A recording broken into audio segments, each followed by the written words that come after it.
ఇబ్బందులున్న 656 కోట్ల రూపాయలు జమ చేసి 6090 కోట్ల రూపాయలు 26-27 బడ్జెట్లో నిధులు కేటాయించామని చెప్పి కూడా నేను మీకు తెలియజేస్తున్నా.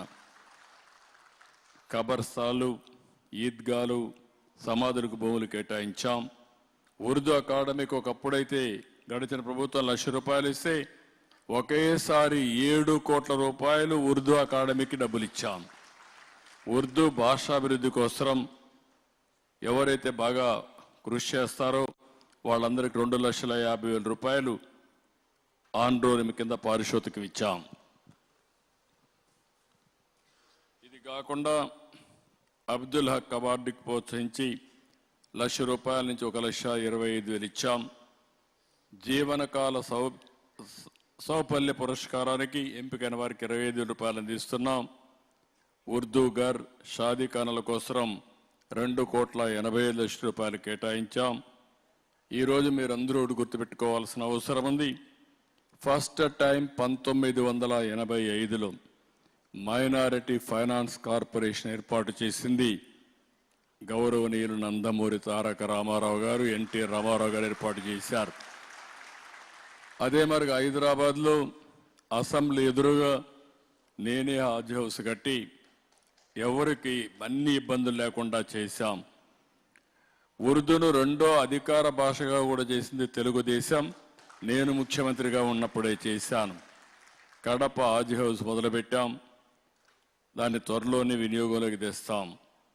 అదే సమయంలో తొందరలోనే అమరావతిలో కూడా మీకు హాజ్ హౌస్ కట్టించే బాధ్యత తీసుకుంటామని చెప్పి మీ అందరికీ హామీ ఇస్తున్నా. ఇలాంటి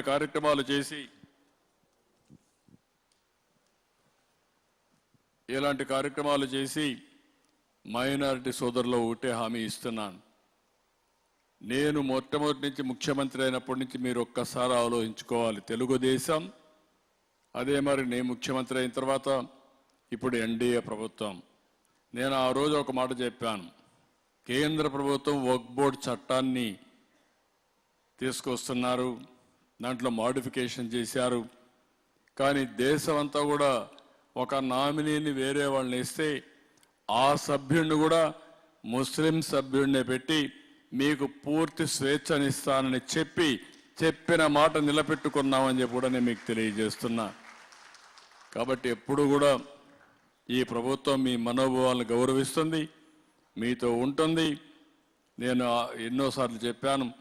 ఈరోజు మళ్ళీ మిమ్మల్ని అందరినీ కోరుతున్నా, మీరు కూడా ఈ ప్రభుత్వం ఏదో తాత్కాలికంగా ఆలోచించడం లేదు. సమాజంలో మీ ఆర్థిక పరిస్థితులు మార్చాలని, మీ జీవన ప్రమాణాలు మెరుగుపరచాలని, అందరితో సమానంగా మీకు కూడా అన్ని అవకాశాలు వచ్చేట్టుగా చేయాలని అనేక కార్యక్రమాలు చేస్తున్నాం.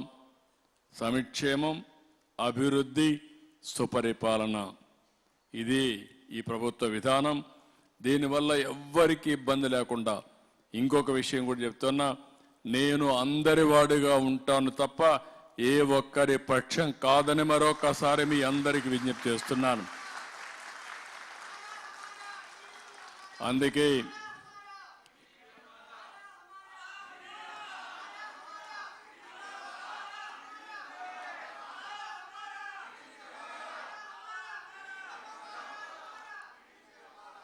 అందుకే నేను కొత్తగా కూడా ఇంకొక కార్యక్రమం తీసుకొచ్చా.